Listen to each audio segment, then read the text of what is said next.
Hey guys, and welcome back to our channel. Today we're doing another Her Name Is episode. If you're new to the channel, this is a series that is dedicated to gender-based violence victims in South Africa. This serves not only as a memoriam, but also as a chance for us to get to know the victim really well. Today's episode is dedicated to the beautiful KARABO Mokoena. Please remember to like, comment, and subscribe, and let us know down below who you would like us to feature next. KARABO Mokoena was born on the 27th of March in 1995. Her mother's name is Lorraine, she's fondly known as Lolo, and her father's name is Tepo Mokoena. She is the second of three kids. She has an older sister named Bontle and a younger brother named Lebohang. They're a tight-knit family and lived in Diepkloof, which is a zone in Soweto Township. In 2014, KARABO finished her matric in Hill High School, and then the following year, she registered at Reginensi's Business School to start her tertiary education. It is at this point that her passion to help abused women started. She would volunteer her time and give talks at shelters for women and just try to pick them up to help them get out of their abusive situations. There's power in the words that we speak to ourselves and the words that we speak to people. Because words they create. Words are creative forces. God just only had to say, let there be light, and there was light. You can sit there and say, I will never amount to anything. Indeed, you are right, because what a man thinketh, so is he. You will never amount to anything. You're very right. No one can even confuse you, because these are the words that you are confessing. It's the law of attraction. She loved helping these women, and she also had aspirations of opening an NGO.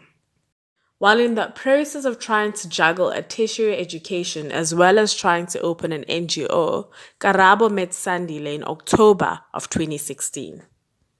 Sandile was 26 years old at the time. He was from Secunda but was currently living in Johannesburg. Now, he presented himself as a highly religious and successful forex trader. To another $1 trillion legacy exclusive, we're building wealth through forex and binary options trading and our ILP club as well. I'm Sandile, your host, Steven over here, one of our traders, and our analyst at the back there, Kabelo. This whole forex business was actually found to be a scam. He is currently owing over 124 people millions and millions and millions of rands he scammed them out of. Nonetheless, he presented himself to KARABO as a God-fearing, church-going evangelist who lived a lavish life. He was staying in Sandton Sky apartments, which go for nothing less than 20,000 rands a month, and he was a successful young businessman. Less than 2 months into their relationship, the couple moved in together, and they were actually in the honeymoon phase. Everything was going nice and dandy. About 3 months into the relationship, Sandile's true colors started trickling out. KARABO would share with her siblings and friends that, you know what, this guy is abusive. He smashed my phone on the wall and he banged me on the forehead and I got a big bump. So you're slowly showing his true colors. Unfortunately, things did not get any better. They actually kept on getting worse and worse. Just 5 months into the relationship, around KARABO's birthday in March, Sandile hit her so badly that she landed in hospital. It was at this point that KARABO would first approach her parents about this abuse. She contacted her mother directly from hospital and let her know what happened. This is what KARABO's mother had to say about the incident. I was at work, I got a call from her. She said she's in hospital, Morningside Hospital. She was beaten. I cried at work. I said, but why, KARABO, why? Mama Sandile just threw me here in hospital, left me with the cut. So after this incident, KARABO's mother begged her to leave this man and just come back home. So she did just that. She left Sandton and went back to Diepkloof to live with her family. They also begged her to please open a case against this guy and get a protection order. Although she did not want to do this, she did eventually go to the police station to report him. Now, when he got there, he heard that, no, listen, this guy was already here. He has reported you and has alleged that you the one who's been abusive and you banged his car. This is a voice note that KARABO sent to a friend about that incident. He got robbed in Braam, I think 2 days after he hit me, and he fell at Koboha. And he went to the police station and told them that that was me that assaulted him. So I just I was like, wow, if someone can go to that extent. And while he was hitting me, I think I fell on top of his car and it got dented. And he told the police that I damaged his car. So I just said, you know what, this person, I don't have the energy for this, God will deal with him. I'm tired personally. In April of 2017, KARABO was back at home and things were slowly getting back to normal. Around the end of the month, on the 27th of April, Bontle and KARABO decide to go out clubbing in Sandton with friends. Unfortunately, while there, they run into Sandile. At this point, they hadn't seen each other in a couple of weeks and Sandile had already somewhat moved on. Now, a verbal fight ensued and KARABO decided to text her mother and let her know what was going on. Her mother texted her back and let her know that she must come back immediately. Unfortunately, KARABO did not do that. Bontle went home alone that night and KARABO went back to Sandton with Sandile. This would unfortunately be the last time Bontle would see her sister alive. CCTV footage shows Sandile and KARABO getting into his apartment later on in the day.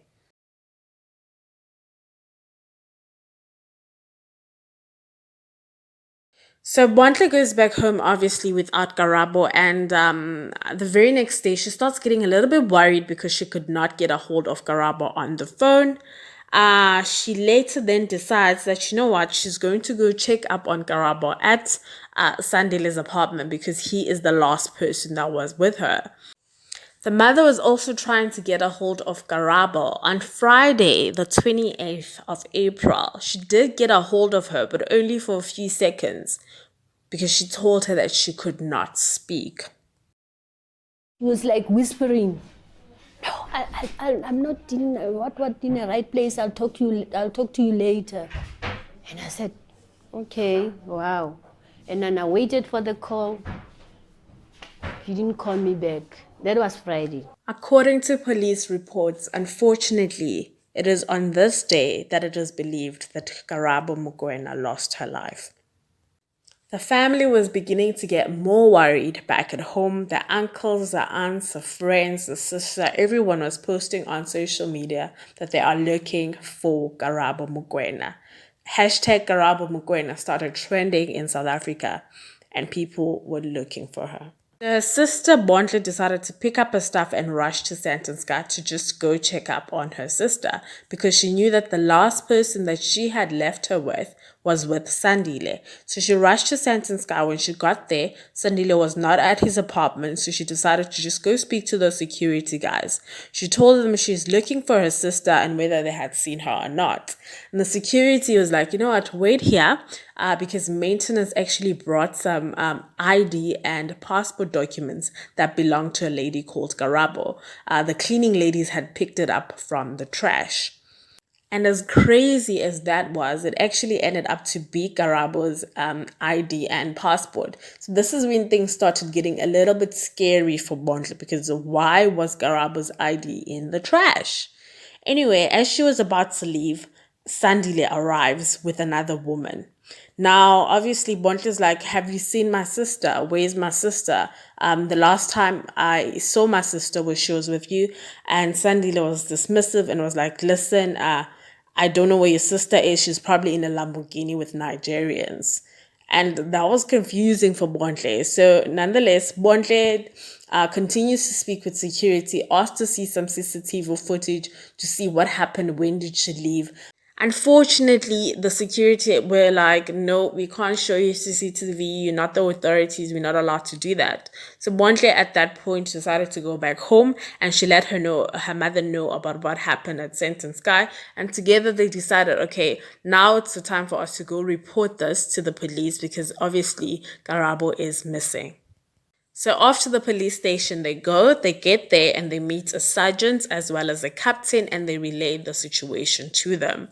Now, because this is already a trending topic in South Africa, nobody wasted time. They went directly to Sandile Sky because that is the last place that she was believed to be seen. So all four of them make their way to Sandile Sky, and when they arrive, Sandile was not there. So they decide to give him a call. Sandile lets them know that he is currently busy and he cannot see them at that point. He can try and see them later on in the evening around 9 p.m. And this is during the day. So the family is like, you know what? We can't go look for Karabo anywhere else. This is the last place she was seen. This son is the last person she was seen with. So we're going to wait for him. It's not a problem. So while they're waiting for him, they decide, oh, no, it's because the police now are here. We can try and look at the CCTV. So they do just that, and lo and behold, they do see Karabo walking into the apartment, but nowhere in the tapes do they ever see her walking out. Well, not at least not on her own feet. Instead, later on that evening, they see Sandile go in with an empty bin. A few minutes later, he comes out with a very heavy bin that is covered in linen, goes directly to their garage, and he drives out of the apartment.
Sandile would then arrive back at Sandile Sky at around 9:30 in the evening.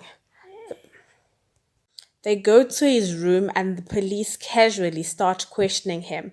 It is while they're in his room that they notice a wet patch on his floor that is covered. And when they look a little bit closer, they notice that it does resemble like a stain of blood. It is at this moment that they decide that they will continue the questioning in the police station and they proceed to arrest Manzwe. Around midnight, Sandile decides to confess. He confesses to killing KARABO MOKOENA and dumping her in a trash can and driving her out to Lyndhurst to throw her at a site. So, because the police had not recorded this confession, they tell him, okay, wait, listen, we're going to come back with stuff to record and write this down. Please just wait. The sergeant goes out and then comes back. And when he comes back, Sandile no longer wants to confess. He's like, nah, I am not confessing. I did not say that. It never happened. And like any good officer, then this becomes the end of the interrogation and they stop.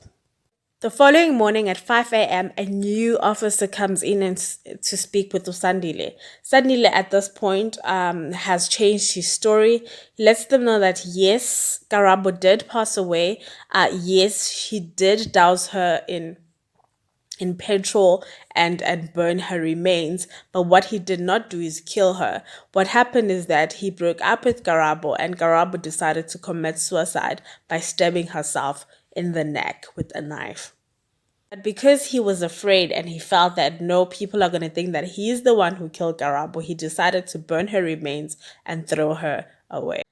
Obviously, the police did not believe the statement, so they proceeded with the case nonetheless, and he would then have to go defend himself in court with the whole suicide story. The police would have the task to go and tell the family that Karabo has indeed passed away, and the very next day they would go to the site of where she rested. A few days later, Karabo's life was honored with a beautiful funeral, and most, if not all, of South Africans were mourning KARABO MOKOENA. In 2018, Sandile's case started. He was charged with the assault that he did on KARABO MOKOENA on March 2016. He was also charged with murder that he committed on the 28th of April of 2016, and was also charged with defeating the ends of justice because he tried to burn Karabo's remains so that he could never be found. He is currently serving a 32 years sentence in Johannesburg, South Africa. And that, guys, brings us to the end of our story today. Please make sure that you like, comment, and subscribe, and recommend what video you'd like us to do next. Thank you so much for watching, guys. I appreciate it.